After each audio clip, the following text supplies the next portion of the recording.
नमस्कार विद्यार्थी मित्रों, कक्षा 8 हिंदी उसमें हमने आगे हार की जीत पाठ का पठन किया था, उसके अभ्यास था वह भी हमने देखा था।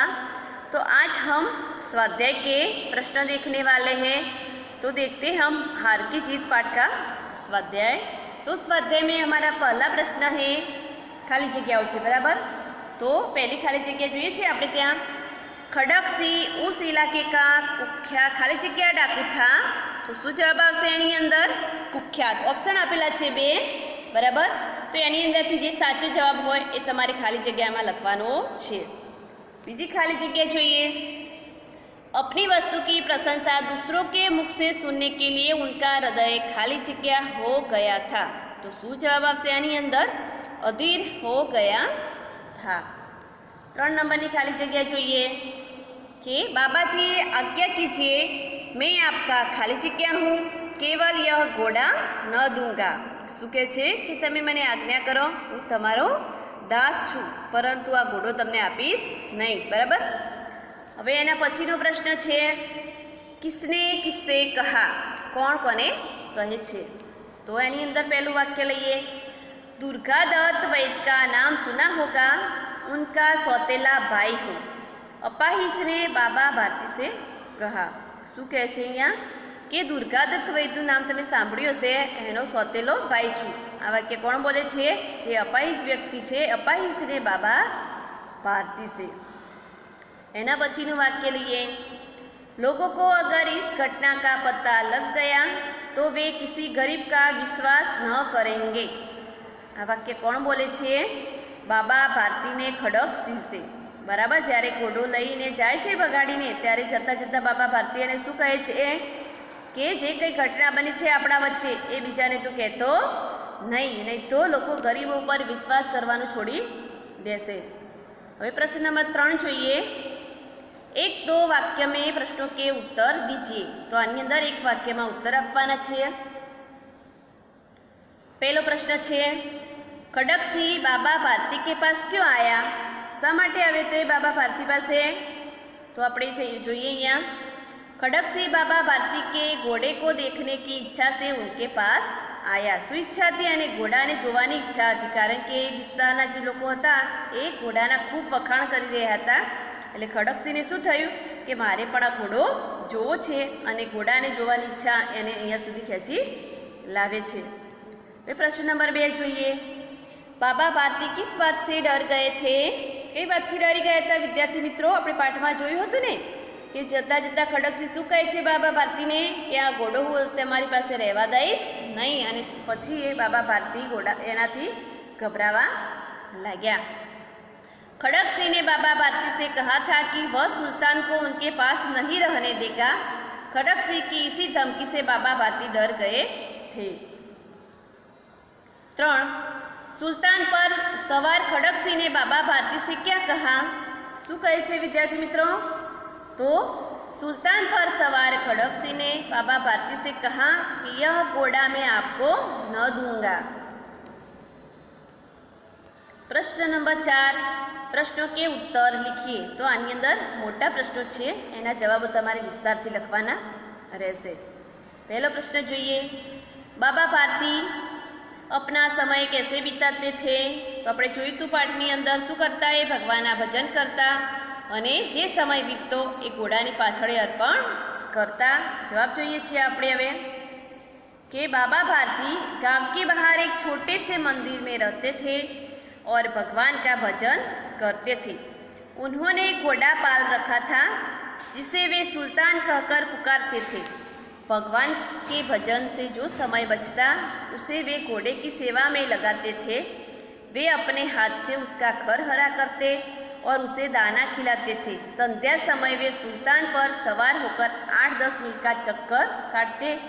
इस प्रकार बाबा भारती अपना समय बिताते थे। अहींया पछी खर हरा करते, हाथ से खर हरा करते એટલે કે આપણે જોયું હતું ને પાઠની અંદર કે શું કરતા? જાતે જ એમના હાથ વડે એને બ્રશથી નવડાવતા અને દાણા પણ જાતે ખવડાવતા અને આ રીતે ભગવાનના ભજન કર્યા પછી જે સમય બચતો એ ઘોડા પાછળે અર્પણ કરતા।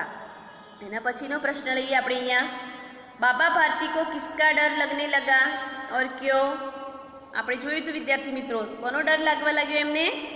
खड़क सिंह बाबा भारती के पास आकर उनके घोड़े सुल्तान को देख गया था। जाते जाते वह बाबा भारती से कह गया था कि वह सुल्तान को उनके पास नहीं रहने देगा। वह डाकू था और जो वस्तु उसे पसंद आ जाए उस पर अपना अधिकार समझता था। उसके पास बाहुबल था, इसलिए बाबा भारती को खड़क सिंह का डर लगने लगा। શું થાય વિદ્યાર્થી મિત્રો? કારણ કે એ ડાકુ હતો એટલે સ્વાભાવિક છે એના પાસે બળ પણ હોય, એને સૈનિકો પણ હોય અને એટલા જ માટે એનાથી ગભરાવતા હતા। બરાબર વિદ્યાર્થી મિત્રો?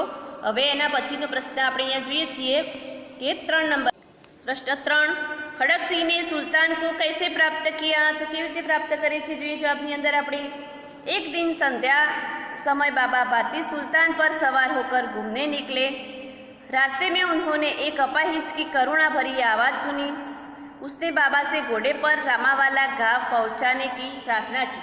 बाबा भारती ने तरस खाकर उस अपाहिज को घोड़े पर बिठा लिया और स्वयं लगाम पकड़कर चलने लगे। सहसा उस अपाहिज ने झटका देकर बाबा भारती के हाथ से लगाम छीन ली और वह घोड़े को ले भागा। इस प्रकार खड़क सिंह ने सुल्तान को प्राप्त किया। केवी रीते प्राप्त करे? एणे एक अपाहिज व्यक्तिનું રૂપ લઈ અને એક ઝાડ નીચે બેસે છે અને ત્યાં બૂમો પાડતો હોય છે અને સ્વાભાવિક છે આપણે પણ ત્યાંથી પ્રસાર થતા હોય તો આપણે પણ એ વ્યક્તિ પર દયા આવે અને આ રીતે ઘોડો છીનવી લે છે। એના પછીનો પ્રશ્ન આપણે જોઈએ વિદ્યાર્થી મિત્રો, घोड़े को वापस आया देखकर बाबा भारती ने घोड़े से कैसा बर्ताव किया? જ્યારે ઘોડો પાછો આવે છે બાબા ભારતી એની જોડે કેવો વર્તાવ કરે છે? જવાબની અંદર આપણે જોઈએ, घोड़े को वापस आया देखकर बाबा भारती के खुशी का ठिकाना न रहा। वे उसके गले से लिपट कर रोने लगे। वे बार बार उसकी पीठ पर हाथ फेरने लगे और उसके मुंह पर थपकियां देने लगे। बाबा भारती ने उससे वही बर्ताव किया जो एक पिता बहुत दिन से बिछुड़े हुए पुत्र से मिलने पर करता है। શું થયું વિદ્યાર્થી મિત્રો? ઘણા દિવસો પછી આ ઘોડો આવે છે એટલે એ ઘોડો જ્યારે પાછો આવ્યો ત્યારે ઘોડાને વહાલ કરવા લાગ્યા, એના મોઢા ઉપર પણ વહાલ કરવા લાગ્યા, એના પીઠ ઉપર એટલે શરીર ઉપર હાથ ફેરવવા લાગ્યા અને આ રીતે વહાલ કરતા। અને કેવી રીતે કે ઘણા દિવસોથી જ્યારે પિતા પુત્ર અલગ થયા હોય અને જ્યારે પિતા એના પુત્રને જેટલો વહાલ કરે છે એવો જ વહાલ એ પોતાના ઘોડાને કરવા લાગ્યા। બરાબર વિદ્યાર્થી મિત્રો? એટલે અહીંયા શું કે હવે એના પછીનો પ્રશ્ન છે ટિપ્પણી લીખીએ। તો આની અંદર શું કરવાનું છે તમારે વિદ્યાર્થી મિત્રો? ટિપ્પણી એટલે કે ટૂંક નોંધ આપી છે એ આપણે લખવાની છે। તો ટૂંક નોંધ આપી છે અહીંયા બાબા ભારતી की महानता કે બાબા ભારતી કેવા હતા એમના વિશે આપણે અહીંયા લખવાનું રહેશે। તો આપણે જોઈએ છીએ અહીંયા બાબા ભારતી વિશે। बाबा भारती एक सदाचारी संत थे। उनका हृदय विशाल था और उनके विचार ऊंचे थे। उनके हृदय में दीन दुखियों के प्रति अपार करुणा थी। दीन दुखियों की सेवा करना वे अपना कर्तव्य समझते थे। उन्हें अपनी हानि की अपेक्षा गरीबों और दीन दुखियों की हानि की अधिक चिंता थी। बाबा भारती के ऊंचे विचारों ने खड़क सिंह जैसे कुख्यात डाकू का हृदय परिवर्तन कर दिया। अपनी हार को भी जीत में बदल लेने वाले बाबा भारती सचमुच एक ऊंचे दर्जे के इंसान थे। શું કહ્યું છે આની અંદર? એક તો સદાચારી સંત હતા, બરાબર, અને એ સંત જ્યારે કોને મળે છે? ખડકસિંહ જેવા ડાકુને મળે છે તો એનું હૃદય પણ પરિવર્તન કરી નાખે છે અને એ પોતાની જીત, બરાબર, એને હારની અંદર પણ જીતમાં એમને બદલી નાખી છે। તો એમણે આવા એક મહાન ડાકુને બદલી નાખ્યો એવા એક મહાન સંત હતા। બરાબર। હવે એના પછીનો પ્રશ્ન આપણે જોઈએ છીએ, दिए गए शब्दों के अर्थ से शब्द पहली पूर्ण कीजिए। એટલે અહીંયા શબ્દો આપ્યા છે અને આપણે કોષ્ટક આપેલું છે। તો જેમ આપણે પેપરની અંદર એવા કોષ્ટક પૂર્ણ શબ્દો પૂર્ણ કરવાના આવે છે એ રીતે આની અંદર પણ તમારે પૂર્ણ કરવાના રહેશે। આપણે શબ્દો જોઈએ છીએ અહીંયા કે ઈચ્છા તો અભિલાષા, બીજું છે ઉદ્દેશ તો પ્રયોજન, અચાનક તો સસ્તા, દયા તો કરુણા। એના પછીનું છે બેચેન તો અધીર, બઢાઈ તો પ્રશંસા, સત્ય, સચ, નભ, ગગન, નફરત તો ધૃણા। તો અહીંયા એના અર્થ આપે છે, બરાબર। આપણે સમાનાર્થી શબ્દ જે કહીએ છીએ એ તમારે શું કરવાનું છે? અહીંયા કોષ્ટક આપ્યું છે, જુઓ। આ કોષ્ટક આપ્યું છે એની અંદર તમારે જેમ પેપરમાં ઊભી આડી છાવીઓ તમે ભરો છો ને એ રીતે આની અંદર પણ તમારે ઊભા અને આડા શબ્દો આ રીતે લખવાના રહેશે. એટલે આ જે પ્રશ્ન છે એ પ્રશ્ન તમારે તમારી નોટબુકમાં લખવાનો નથી, ફક્ત તમારે ચોપડીમાં કોષ્ટક આપેલું છે એ ચોપડીમાં જ તમારે આ પૂરવાનું રહેશે. એના પછીનો પ્રશ્ન આપણે જોઈએ 7 नंबर. दिए गए शब्दों के विलोम शब्द लिखकर उनका वाक्य में प्रयोग कीजिए. હવે અહીંયા એના વિરોધી શબ્દો આપ્યા છે, વિલોમ શબ્દ યાની કે વિરોધાર્થી શબ્દ, એનો અર્થ આપવા વિરોધી શબ્દ લખવાનો છે અને પછી એનું વાક્ય પણ બનાવવાનું રહેશે. જોઈએ છીએ આપણે અહીંયા તો પહેલો શબ્દ છે સુંદર યાની કે કુરૂપ. આપણે ગુજરાતીમાં એને શું કહીએ છીએ? કદરૂપું કહીએ છીએ, કાં તો અસુંદર લખો તો પણ ચાલે. उनके नौकर का चेहरा कुरूप था. એના પછીનું બીજું જોઈએ હવે. जमीन तो आसमान, आसमान नीले रंग का है. એના પછીનો શબ્દ છે સંધ્યા, તો શું જવાબ થશે એનો? ઉષા. ઉષા की लालिमा दर्शनीय है. એના પછીનું ગરીબ તો अमीर, वह बहुत अमीर व्यक्ति है. विश्वास तो अविश्वास, सेठानी को नौकर पर अविश्वास था. बराबर विद्यार्थी मित्रों. હવે प्रश्न नंबर 8 જોઈએ આપણે. તો 8ની અંદર છે दिए गए शब्दों में उपसर्ग जोड़कर नए शब्द बनाइए. હવે આપણે અહીંયા શું આપ્યું છે? ઉપસર્ગ જોડવાનો છે. તો ઉપસર્ગ કોને કહેવાય? આપણે પહેલા સેમમાં પણ શીખ્યા હતા કે ઉપસર્ગ કોને કહેવાય? કે જે મૂળ શબ્દ આપ્યો હોય છે એના આગળ એક શબ્દ લાગે છે અને જે નવા શબ્દનું નિર્માણ થાય છે એને આપણે ઉપસર્ગ કહીએ છીએ. એટલે અહીંયા તમારે એક શબ્દ આપેલો છે, ત્યાં નવો અહીંયા આપણને ઉપસર્ગ આપી દીધેલા છે, પણ ઘણીવાર ઉપસર્ગ પરીક્ષામાં પૂછાય તો ઉપસર્ગ હોતા નથી. બરાબર? તો તમારે જે અનુકૂળ ઉપસર્ગ એને આવતો હોય શબ્દ બનાવવા માટે એ ઉપસર્ગ લગાવવાનો અને પછી એ નવો શબ્દ બને એ તમારે પછી લખવાનો થશે.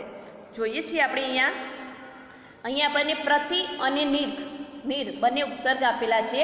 એ ઉપસર્ગ લગાવી અને નવા શબ્દનું નિર્માણ કરવાનું છે. જોઈએ આપણે અહીંયા તો અહીંયા આપ્યું છે દિન, તો કયો ઉપસર્ગ લાગશે? પ્રતિ. તો કયો શબ્દ બન્યો અહીંયા? પ્રતિદિન.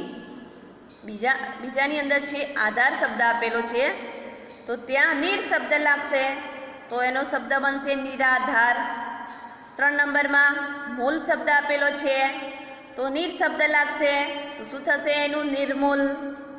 4 નંબરમાં કુલ શબ્દ આપેલો છે, તો આપણે પ્રતિ શબ્દ લગાવવાનો છે, તો થશે પ્રતિકુલ. હવે એના પછીનો શબ્દ છે ત્યાં જલ શબ્દ આપેલો છે, તો નિર શબ્દ લગાવીશું તો નિર્જલ. અને છેલ્લું દોષ, તો ત્યાં પણ નિર શબ્દ લાગશે અને શું જવાબ થશે એનો? નિર્દોષ. તો વિદ્યાર્થી મિત્રો તમારે યાદ રાખવાનું છે, પરીક્ષાની અંદર જો સર પૂછાય તો તમારે આ રીતે શબ્દ આપેલો છે, આપણે અહીંયા શબ્દ આપ્યો છે દિન, તો તમારે એના આગળ પ્રતિદિન શબ્દ બનાવવો છે, તો ઉપસર્ગ આપણે લગાવીશું તો જ પ્રતિદિન નવો શબ્દ બનશે. બરાબર? આપણે અહીંયા સત્ય શબ્દ આપેલો છે, તો એનું આપણે ઉપસર્ગ લગાવીએ તો જ એનું નવો શબ્દ શું બનશે? અસત્ય. બરાબર? હવે એના પછીનો પ્રશ્ન આપણે જોઈએ. दिए गए शब्दों में प्रत्यय जोड़कर नए शब्द बनाइए. આગળ શું જોયું આપણે? ઉપસર્ગ. તો ઉપસર્ગ ક્યાં લાગ્યો? આગળ જે લાગતો તો એને આપણે ઉપસર્ગ કહેતા હતા, અને હવે પ્રત્યય છે, તો પ્રત્યય એ શબ્દના અંતમાં લાગે છે અને નયા શબ્દનું કે નવા શબ્દનું જે નિર્માણ થાય છે એને આપણે પ્રત્યય કહીએ છીએ, કે છેલ્લે શબ્દમાં છેલ્લે જોડવામાં આવે છે અને નવો શબ્દ જે બને છે એને આપણે પ્રત્યય કહીએ છીએ. તો જોઈએ છીએ આપણે એની અંદર કયા પ્રત્યય આપેલા છે. હવે અહીંયા આપણે જે શબ્દો બનાવવાના છે એમાં ઈક અને ત્વ પ્રત્યય લગાવવાના છે. તો આપણો મુખ્ય શબ્દ છે મુખ. પહેલો શબ્દ આપણે લઈએ મુખ, તો એના પછી લગાવ્યું છે ઈક શબ્દ લગાવ્યો છે, તો શું શબ્દ બન્યો? મૌખિક. બરાબર? અહીંયા મૂળ શબ્દ છે આપણો મનુષ્ય, પછી પાછળ ત્વ શબ્દ, તો મનુષ્યત્વ. 3 નંબરમાં છે ભૂત, તો ઈક પ્રત્યય લગાવ્યો, તો ભૌતિક. મમ શબ્દ છે અહીંયા, તો ત્વ પ્રત્યય લગાવ્યો, તો મમત્વ. એના પછીનું સમાજ શબ્દ આપ્યો છે, તો ત્યાં લાગશે ઈક, તો સામાજિક. અને છેલ્લું સમ શબ્દ છે તો ત્યાં પણ ત્વ પ્રત્યય લાગશે તો સમત્વ. તો વિદ્યાર્થી મિત્રો તમારે ખાસ શું યાદ રાખવાનું છે, શબ્દની અંદર જે આગળ શબ્દ લાગે છે અને નવા શબ્દનું જે નિર્માણ થાય છે એને ઉપસર્ગ કહેવામાં આવે છે, અને પાછળ અંતમાં જે લગાવવામાં આવે છે અને નવા શબ્દનું નિર્માણ થાય છે એને પ્રત્યય કહેવામાં આવે છે. હવે છેલ્લો પ્રશ્ન આપણે જોઈએ અહીંયા 10 નંબર. निम्नलिखित वाक्यों में से विशेषण पहचान कर उनका अन्य वाक्य में प्रयोग कीजिए. હવે આપણને અહીંયા વાક્ય આપી દીધેલું છે બરાબર, અને વાક્યની અંદર વિશેષણ આપ્યું છે એ આપણે શોધવાનું છે. એ વિશેષણ શોધવાનું છે લખી અને પછી એનું પાછું વિશેષણનું વાક્ય બનાવવાનું છે. એવું ઉદાહરણ પહેલાં જોઈએ આપણે એક, જૈસે खड़ग सिंह इस इलाके का कुख्यात डाकू था. હવે આ જે વાક્ય છે એની અંદર વિશેષણ કયું છે, કુખ્યાત. બરાબર, કુખ્યાત એ વિશેષણ છે અને હવે આ કુખ્યાત વિશેષણનું આપણે વાક્ય બનાવવાનું છે. તો કુખ્યાત આદમી સે લોગ ડરતે હે. બરાબર, હવે એક નંબર આપણે જોઈએ અહીંયા, कहते हैं देखने में भी बड़ा सुंदर है. હવે આ વાક્ય જે છે એમાં વિશેષણ કયું છે, સુંદર. કોની વાત કરી છે અહીંયા, સુંદરતાની વાત કરી છે, ઘોડાની સુંદરતાની વાત કરી છે. તો સુંદર એ ઘોડાનો ગુણ છે તો એ વિશેષણ ગુણવાચક વિશેષણ કહેવાય. હવે આપણે એનું વાક્ય બનાવીએ. મુંબઈ સુંદર શહેર હે. આવી ગયું ને આની અંદર વિશેષણ સુંદર, શહેરની વાત કરી છે બરાબર. એના પછીનું વાક્ય લઈએ, પરંતુ ऐसा बाका घोड़ा उसकी आंखों से कभी न गुजरा था. બરાબર, તો હવે આની અંદર વિશેષણ કયું છે, બાકા, કે આના જેવો એમ, કે બીજું ક્યાંય હતો નહીં. તો વિશેષણ શું થશે, બાકા. તો વાક્ય બનાવીએ આપણે અહીંયા, એસા બાકા જવાન મેને કભી નહીં દેખા. કે આવો જે જવાન છે એવો મેં ક્યાંય જોયો નથી એમ. અને 3 નંબરમાં છે, બાબા ભારતીને ઠંડે જલ સે સ્નાન કિયા.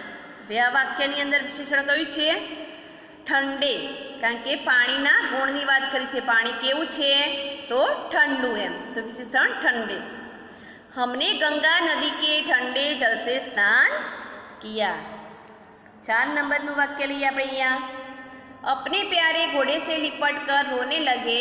વિશેષણ એની અંદર કયું છે, તો પ્યારે. કેવો ઘોડો, તો વાહલો એમ. पिताजी अपने प्यारे बेटे से लिपट कर रोने लगे. હવે 5 નંબર અને છેલ્લું, બાબા ભારતી પ્રસિદ્ધ સાધુ થે. આની અંદર વિશેષણ કયું છે, કેવા હતા એમનો ગુણ બતાવવાનો છે આની અંદર. તો પ્રસિદ્ધ સાધુ હતા. તો પ્રસિદ્ધ એ ગુણવાચક વિશેષણ છે. એનું વાક્ય આપણે બનાવીએ, સચિન તેંડુલકર પ્રસિદ્ધ ખિલાડી હે. બરાબર વિદ્યાર્થી મિત્રો, તો આ રીતે તમારે લખવાનું છે. હવે આજે આપણે તમને અભ્યાસ સ્વાધ્યાય સોલ્વ કરાવ્યો. એની અંદર તમારે જે પ્રશ્ન હતો આડી ઊભી ચાવીવાળો, એ પ્રશ્ન ફક્ત નોટબુક, એ ફક્ત તમારે શું કરવાનું છે, ચોપડીમાં પૂરવાનો છે. અને બાકીના બીજા બધા જ પ્રશ્નો તમારે તમારી નોટબુકમાં લખી લેવાના રહેશે. Thank you.